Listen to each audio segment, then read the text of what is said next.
Olá, tudo bem? Hoje vamos falar sobre os principais aspectos da Grande Tribulação. Será que estamos vivendo os anos que antecedem esse evento que irá mudar a história da humanidade? Assista o vídeo até o final e vamos descobrir.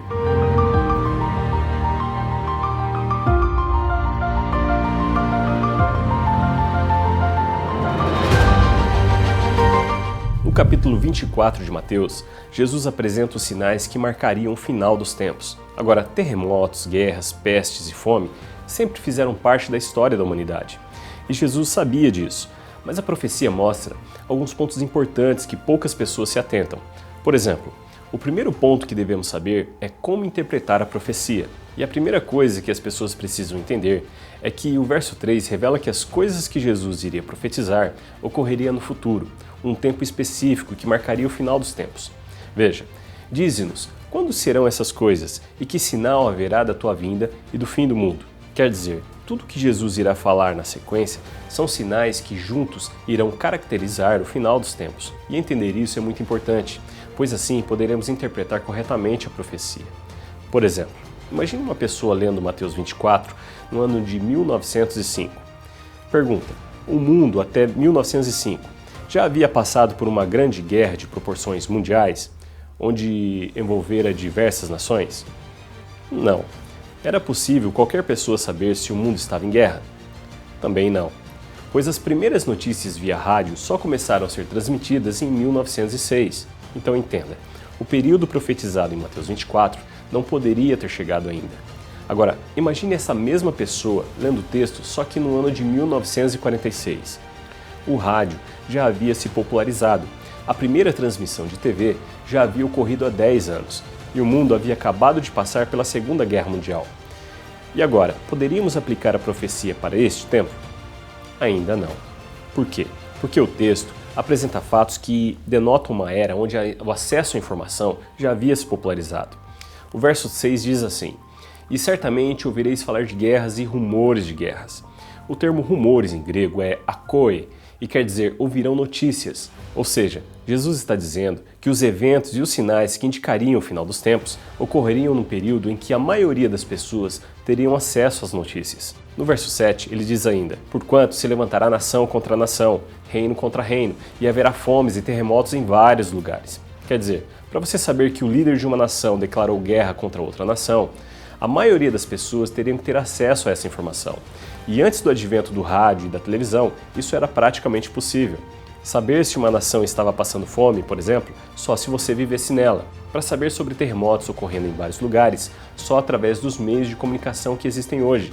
Ou seja, para uma pessoa saber que tudo isso que Jesus profetizou estaria ocorrendo em vários lugares do mundo, ela precisaria ter acesso a essas informações. E por mais que em 1946 o jornal, o rádio e a televisão já fizessem parte do cotidiano de algumas pessoas, isso ainda não era a realidade da maioria. Agora, se trouxermos para o período em que estamos vivendo, é perfeitamente possível entender o que o texto está dizendo. Por exemplo, se há rumores de guerra entre os Estados Unidos e o Irã, em poucos minutos a maioria das pessoas já tem acesso a essa informação. Se ocorrer um terremoto de grandes proporções em qualquer lugar do mundo, ou se aparecer uma doença como o coronavírus na China, em poucos segundos a notícia já vai aparecer no seu celular. Quer dizer, depois de mais ou menos 2000 anos, a única geração que se encaixa perfeitamente na profecia é a nossa. Pois todos os sinais narrados na Bíblia estão acontecendo em vários lugares do mundo e a nossa geração é a primeira na história da humanidade a ter acesso a essa informação. E Jesus está falando deste momento, onde as pessoas pudessem olhar para as Escrituras e ver que tudo o que ele disse está acontecendo. Porém, resta ainda um ponto muito importante que precisamos entender. O acesso rápido às notícias é suficiente para determinar que estamos vivendo o tempo do fim? Ainda não. Por quê? Simples. Nós somos a primeira geração que presenciou a ascensão dos meios de comunicação. Mas você concorda comigo que daqui para frente todas as demais gerações também se encaixam na era da informação? Sim, certo? Então como saber se Jesus está voltando agora ou se vai voltar daqui 2 ou 3 gerações? A resposta está na mesma profecia, só que de forma cifrada. O que vou revelar agora é a chave profética no texto que mostra que a nossa geração é a última geração que irá presenciar o arrebatamento da igreja, a grande tribulação e a volta de Cristo.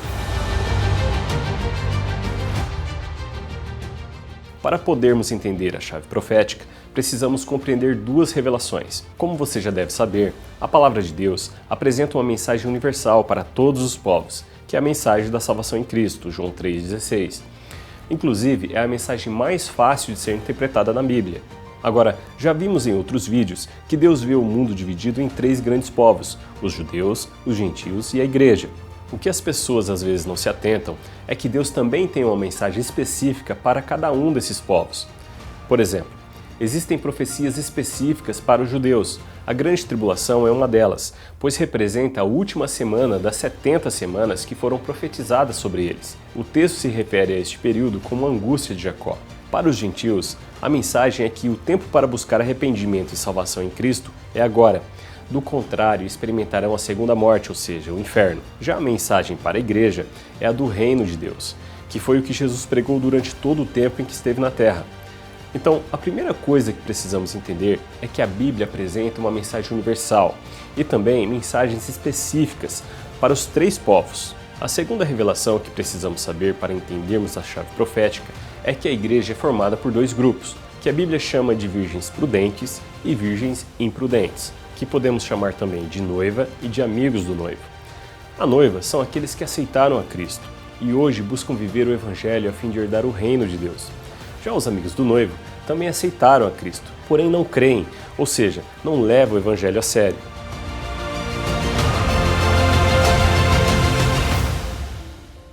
A noiva representa os verdadeiros discípulos de Cristo, e aos discípulos Deus apresenta uma mensagem cifrada, que só é revelada a quem é discípulo. Vamos ver isso? Abra em Mateus capítulo 13 e vamos ler os versos de 10 e 11. Então aproximaram os discípulos e lhe perguntaram: por que lhes falam por parábola? E ao que respondeu: porque a vós, discípulos, é dado conhecer os mistérios do reino dos céus, mas àqueles não lhes é concedido. Quer dizer, quando Jesus queria transmitir uma mensagem importante aos discípulos acerca do reino de Deus, ele falava através de parábolas. Agora olha que interessante, abra sua Bíblia depois e veja que do verso 4 ao verso 31 de Mateus 24, Jesus faz um breve panorama de tudo o que iria ocorrer até a sua volta. E essa mensagem é destinada a dois grupos de pessoas, os judeus e os gentios. E como podemos observar isso? Simples, do verso 1 ao verso 14, você vai ver que a ênfase é sobre os gentios. A partir do verso 15 até o verso 31, a mensagem é destinada aos judeus. Quando então ele finaliza dizendo como será a sua volta. Jesus poderia ter finalizado a mensagem profética no verso 31. Vou repetir, acho que você não pegou. Jesus poderia ter finalizado a profecia no verso 31, quando ele fala de sua volta. Porém, ele muda o tom, continua falando, só que agora através de uma parábola. Por quê? Porque a maior preocupação de Jesus não são os gentios, nem mesmo os judeus que o negaram, mas a igreja. Então, para que a igreja pudesse compreender o tempo da iminência de sua volta e que a mensagem agora seria destinada a ela, ou seja, aos discípulos, Jesus começa o verso 32 como uma parábola. E nós vimos em Mateus 13, Jesus afirmando que os mistérios do reino de Deus são transmitidos aos discípulos através de parábolas. Vamos ler então a parábola que revela aos discípulos qual a geração com acesso à informação que determinaria sua volta. Verso 32. Aprendei, pois, a parábola da figueira. Quando já os seus ramos se renovam e as folhas brotam, sabeis que está próximo o verão. Assim também vós, quando virdes todas essas coisas, sabei que está próximo, às portas. Em verdade vos digo que não passará esta geração sem que tudo aconteça. Agora, olha que coincidência incrível.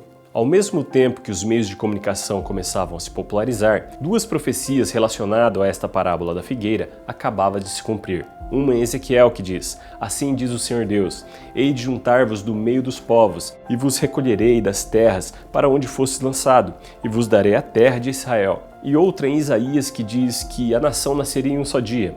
Quem jamais ouviu tal coisa? Quem viu coisas semelhantes? Poder-se-ia fazer nascer em um só dia uma terra? Nasceria uma nação de uma só vez? Mas Sião esteve de parto e já deu à luz os seus filhos. Pois bem, em 1948, judeus que estavam espalhados em vários países embarcaram em um navio rumo a Israel. E em um único dia, o Conselho das Nações Unidas instituiu oficialmente o Estado judeu. Quer dizer, Jesus estabeleceu um marco histórico que definiria a geração que iria assistir o cumprimento de tudo que estava sendo profetizado. E Deus nos revelou que a partir do momento em que Israel voltasse a ser uma nação, esta seria a última geração. Agora, para sabermos o que determina hoje o período de uma geração, resta-nos saber qual é a expectativa de vida de uma geração.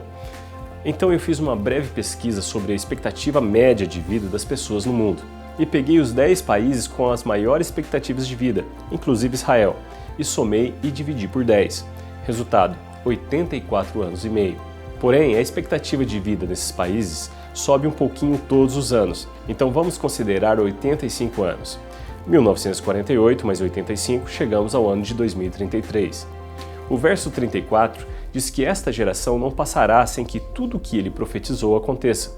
Quer dizer, o arrebatamento da igreja, a grande tribulação e a volta visível de Cristo irão ocorrer dentro desta geração. Agora, a revelação deste tempo acaba aí, de modo que no verso 36 ele diz: "Mas a respeito daquele dia e hora, ninguém sabe, nem os anjos do céu, nem o Filho, senão o Pai." Qual é a mensagem que ele está passando para a igreja? Ele finaliza dizendo o seguinte: "O que vocês deveriam saber a respeito do que vai acontecer no final dos tempos e da minha volta é isso. Não tentem adivinhar o dia e nem a hora, nem procurar essa informação nas parábolas, pois nem a mim foi revelado."